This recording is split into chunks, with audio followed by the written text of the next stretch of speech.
ঈদই তো আমাদের জন্য অনেক স্পেশাল, রোজার ঈদ আর কোরবানি ঈদ। সো খুব তাড়াতাড়ি সময় চলে এসেছে, শপিং শুরু করতে হবে, খুব এক্সাইটেড।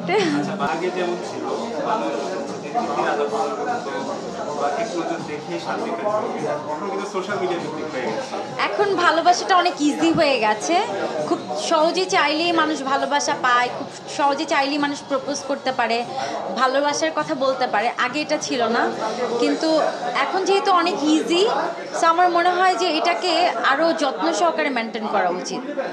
আমরা যদি খুব ইজিলি এটাকে ব্রেকআপ করে দিই, কারণ একটা হৃদয়কে তৈরি করতে অনেক সময় লাগে, আর এটা ভাঙতে একটা সেকেন্ড টাইম লাগে। সো আমরা ভাঙার আগে 10 বার যেন চিন্তা করি। সামনে আমার অনেকগুলো ছবি আসছে, আমি ওয়েটিংয়ে আছি যে আমার এই ভালো কাজগুলো কবে রিলিজ হবে। যেমন নদীর জলে শাপলা ভাসে মেহেদী হাসান ভাইয়ার একটি দুর্দান্ত ছবি, কিছুদিন আগে ওনার একটি ছবি আমার রিলিজ হয়েছে সাইমন সাদিকের সাথে, শেষবাজি।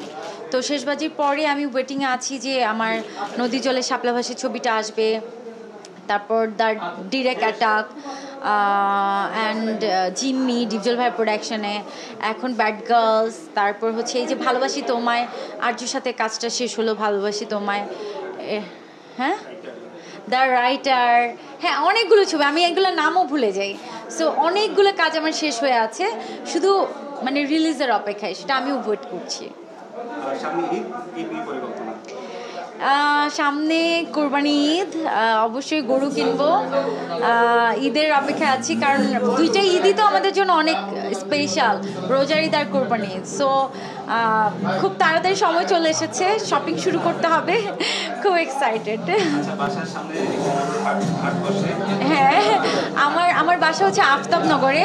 তো আমার একদম ঠিক বাসার নিচে আমার গ্যারেজের সামনে আমি গেট খুললেই দেখি যে গরু নিয়ে দাঁড়িয়ে আছে, ছাগল নিয়ে দাঁড়িয়ে আছে, সারা রাত ঘুমাতে পারি না, ম্যাঁ ম্যাঁ ম্যাঁ ম্যাঁ এরকম করতেই থাকে। তো আমার কাছে খুব ভালো লাগে, কারণ আমি একদম খুব কাছ থেকে একদম হাট দেখতে পারি। তো আমি হাট ভিজিট করি, অনেক সময় বরকা পরে বের হয়ে যায় গরু দেখতে, তারপর যখনই মানে ইচ্ছে হয় আমি গরু দেখতে বের হয়ে যাই। সো আমার কাছে এটা খুব ইন্টারেস্টিং লাগে। Thank you.